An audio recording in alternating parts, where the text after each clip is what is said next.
Welcome to Daily Meditation with Sangha Live.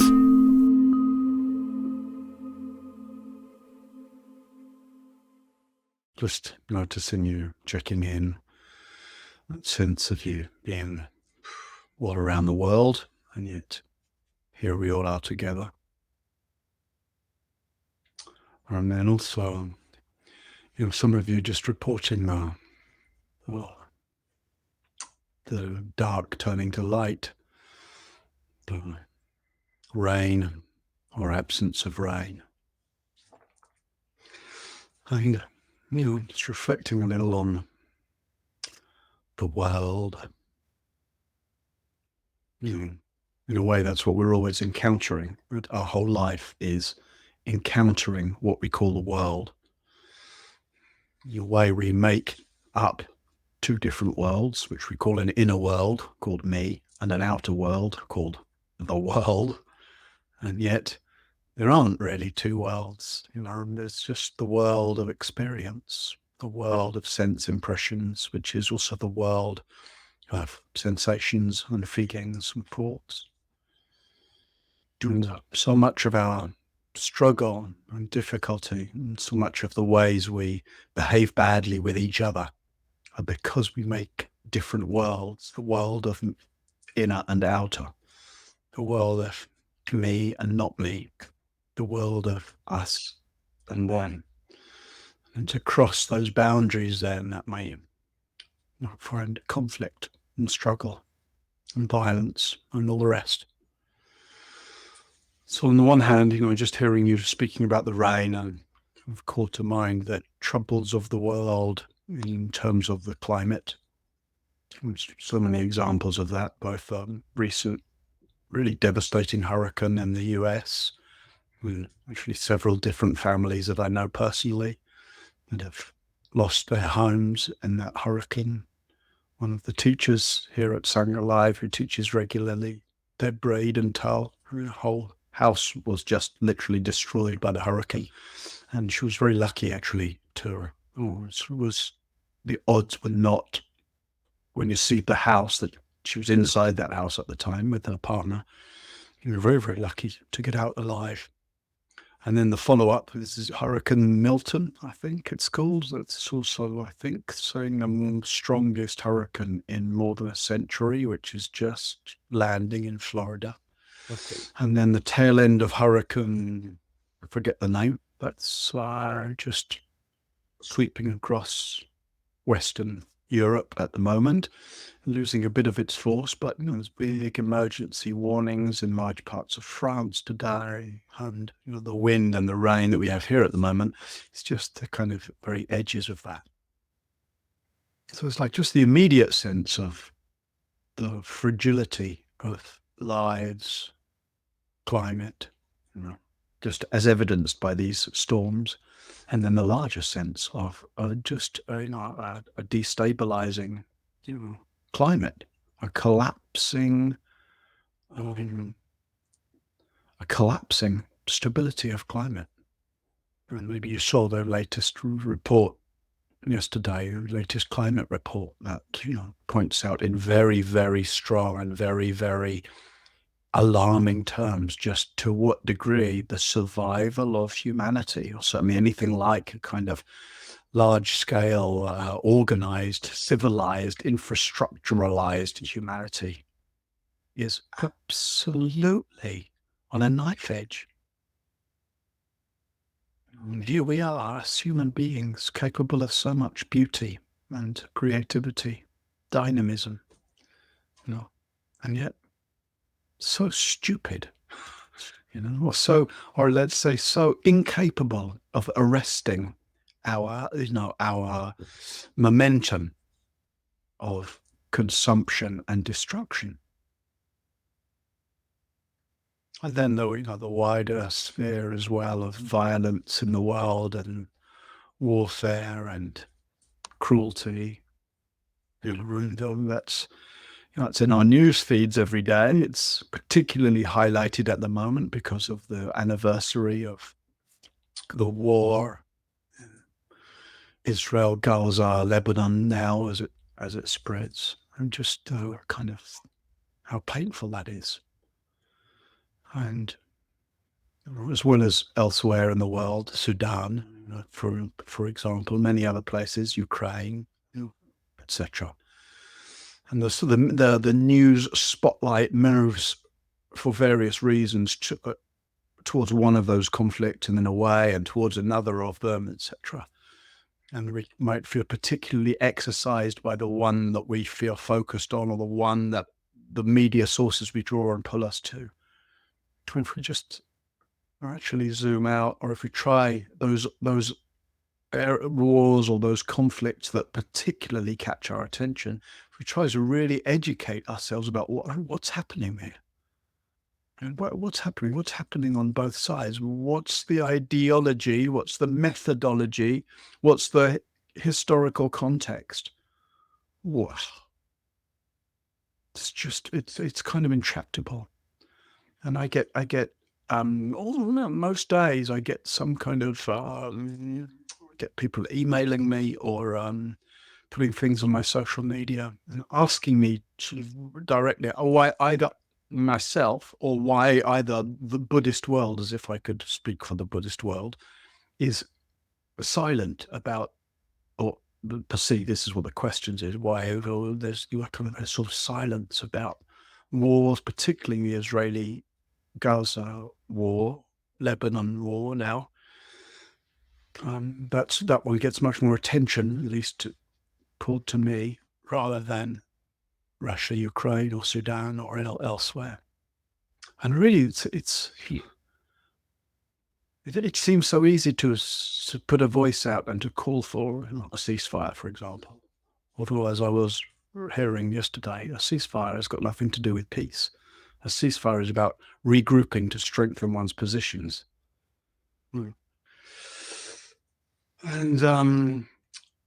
And it's really because I'm reminded of the way the Buddha stayed silent, when he felt that he couldn't say anything that would be helpful. I find myself in that kind of situation. It's very hard to really, and the more I look at the context, the more I try to say, well, before I speak, let me really try to be informed. And the little I know just shows me how little I know. And, that's having spent probably, I don't know, many hours reading and listening and studying, as well as having lived in the Middle East for some time, probably a total of about a year, in different parts, Egypt, Jordan, Israel, etc. So I don't want to get into the politics of that, and especially not early morning when you just want to come and meditate, probably. But it's just to acknowledge, the pain of the world.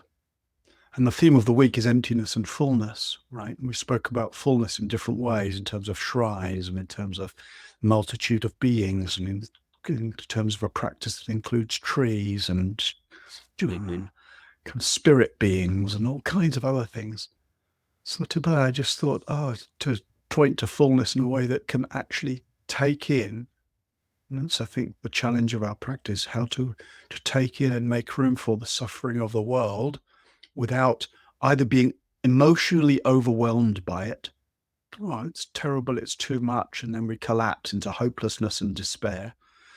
And hopelessness and despair are not at all helpful grounds for being able to make some kind of skillful response to the world we're in.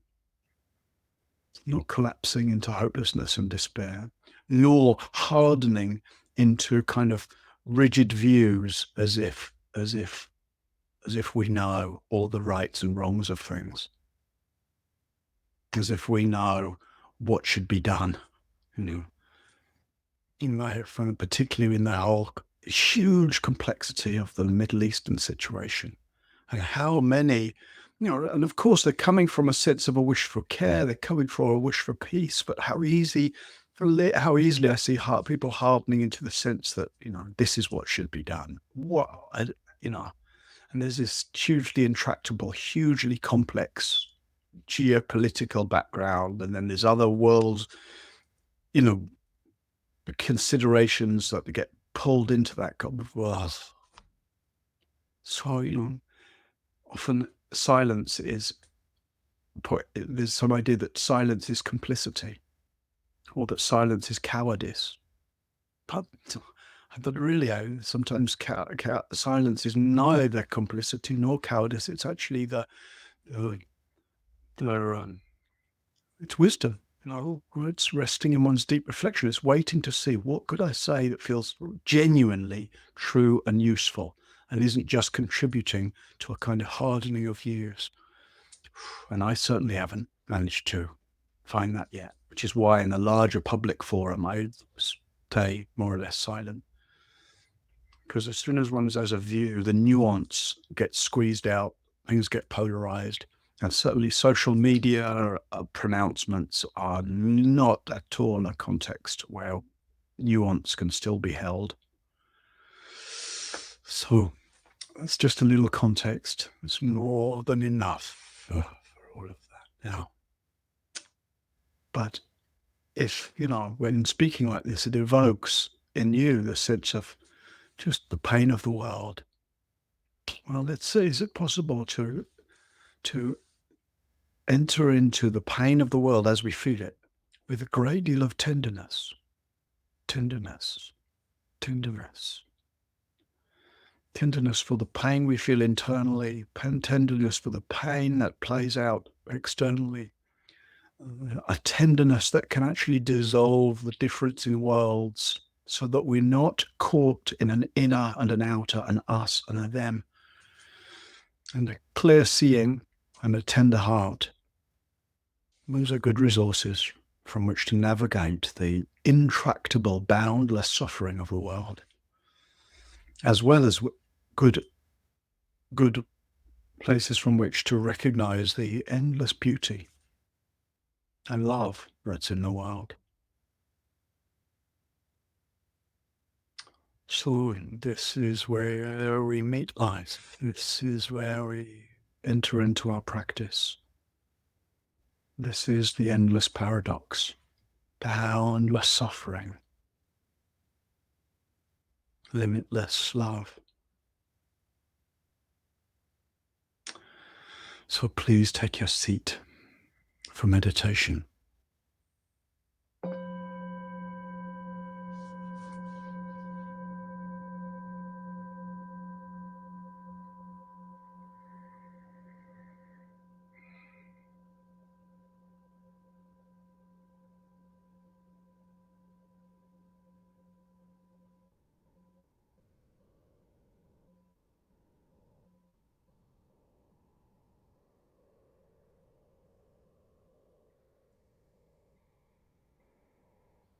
And at the beginning of our sitting period,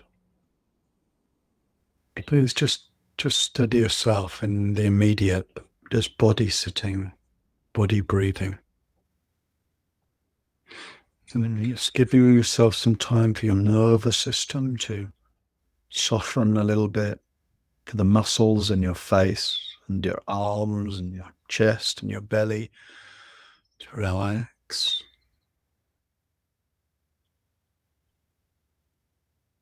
Some time for you to just arrive in the immediacy of a breathing body.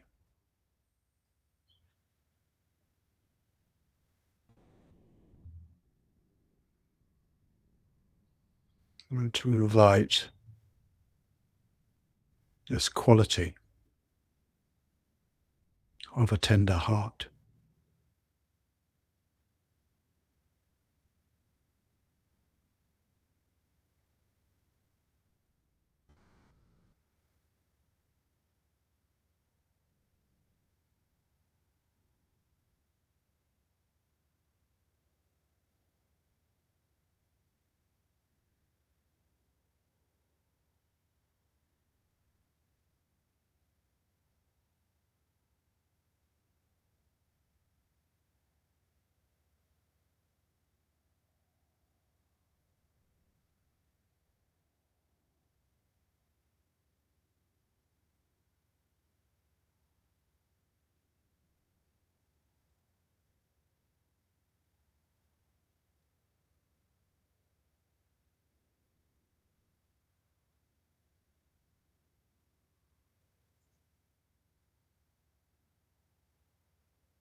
tender-hearted presence.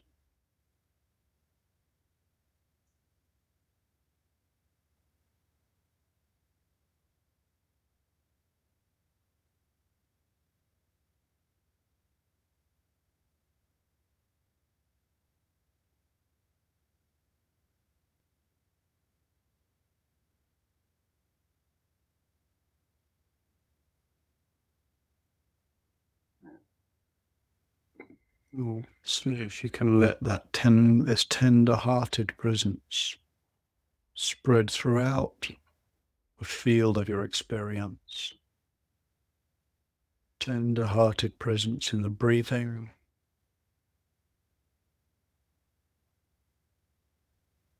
in the whole field of bodily experience, a tender-hearted presence that can spread. Spreading outwards from your chest. Spreading outwards into arms and legs.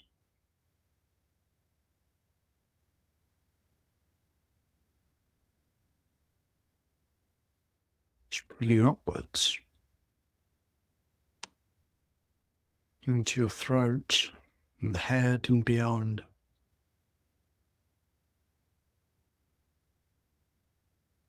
Spreading downwards into your belly, into the earth.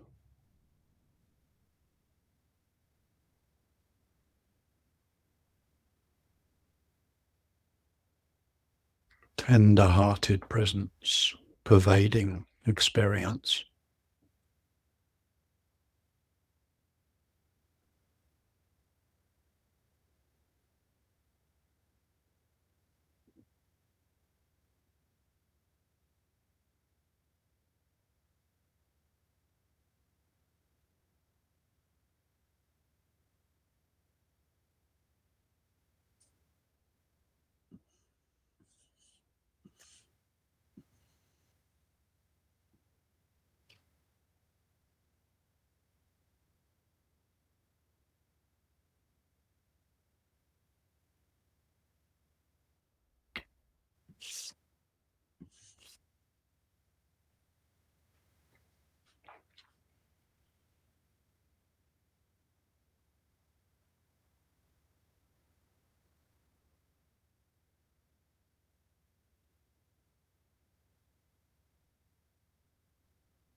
Tender-hearted presence.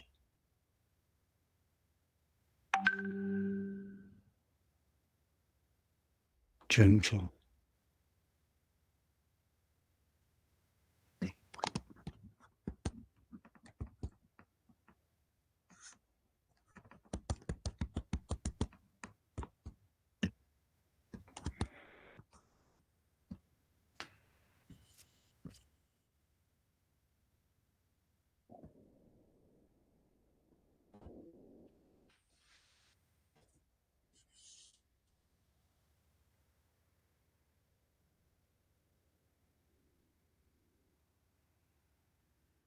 your tender-hearted presence, and to be able to open to that which is painful,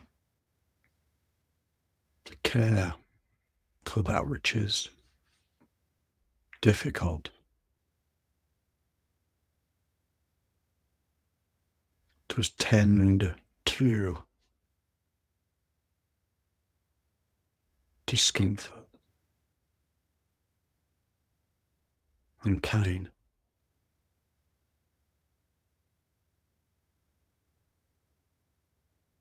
Whether that's physical pain as one sits here, whether it's emotional pain, whether it's that sense we have of the pain of the world.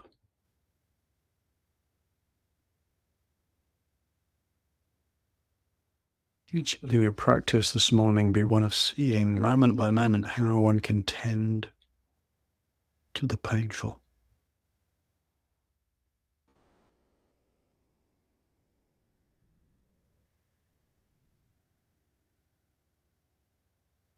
How one can have a heart that's vast enough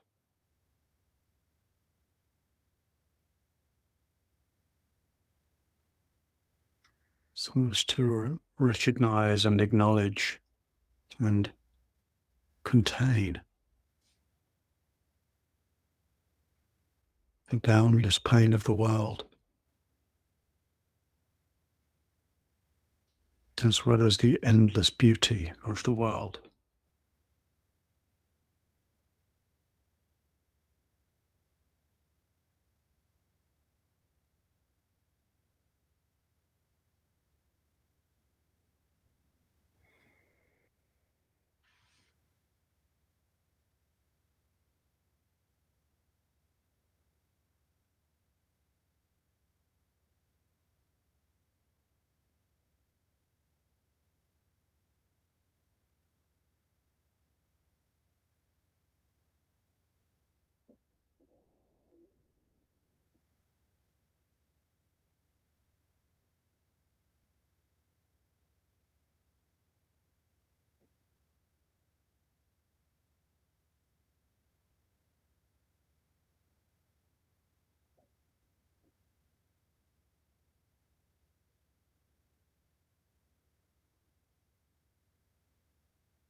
Tender-hearted presence, one that's open, radiant,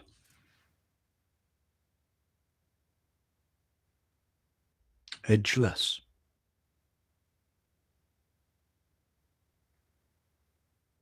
unafraid, of pain.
Tender-hearted presence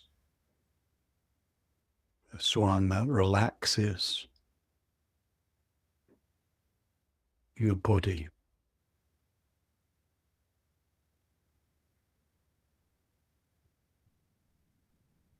So that the sitting here feels undefended,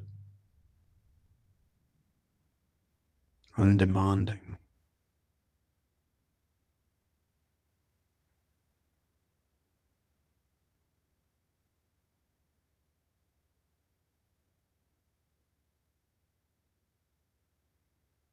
Or isn't arguing with reality.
whatever's happening in your experience right now.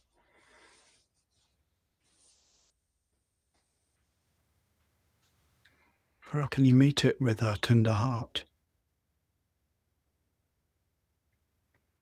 What does it mean to open to, care for, tend to this moment?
Tender-hearted presence, radiating through the field of experience, permeating what we call inner and what we call outer, dissolving a sense of self, the world, an open field of loving awareness,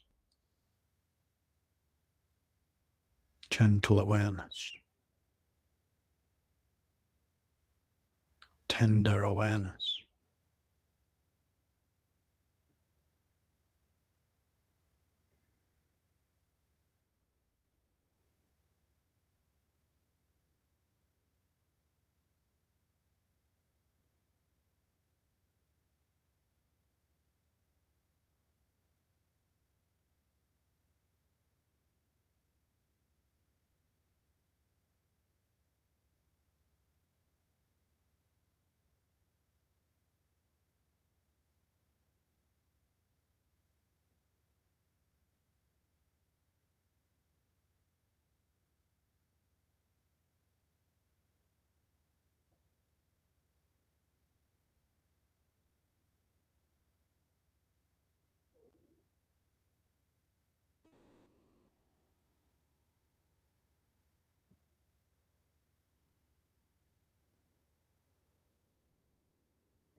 last few minutes of the sitting. Whatever's happening right now, and whatever your experience in the sitting has been until now, just in these last moments, let's see if one can rest into an atmosphere of tenderness, of forgiveness.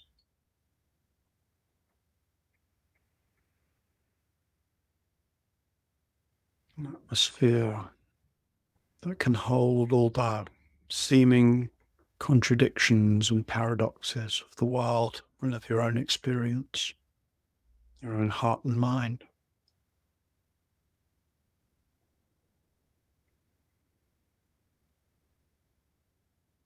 An atmosphere of love.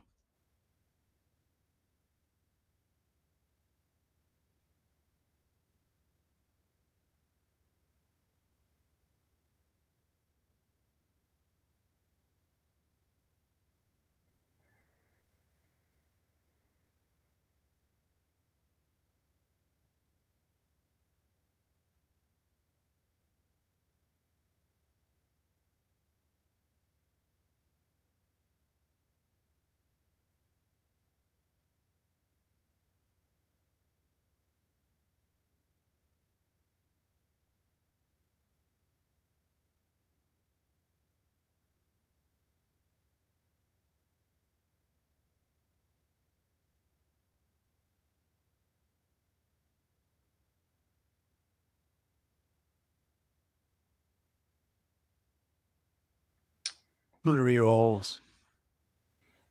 speak for peace. May we all act for peace. May we all cultivate peace inwardly and outwardly.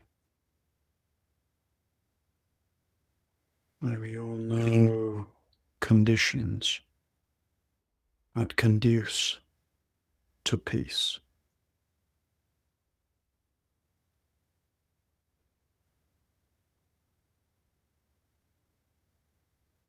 In our lives, be ones that rest in and express peace.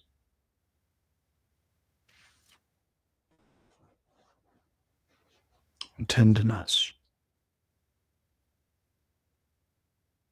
understanding, and wisdom.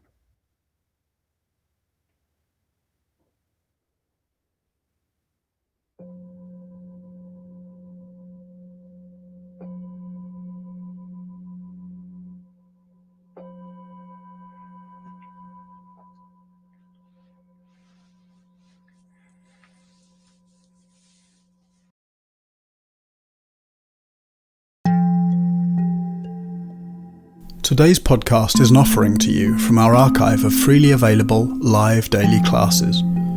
We make wisdom teachings and meditations as freely available as possible to as many people as wish to practice. You can help ensure we can continue to support a worldwide Sangha by leaving a review wherever you get your podcasts, by sharing this with someone who'd be interested, and by offering a small financial support at sangha.live/donate.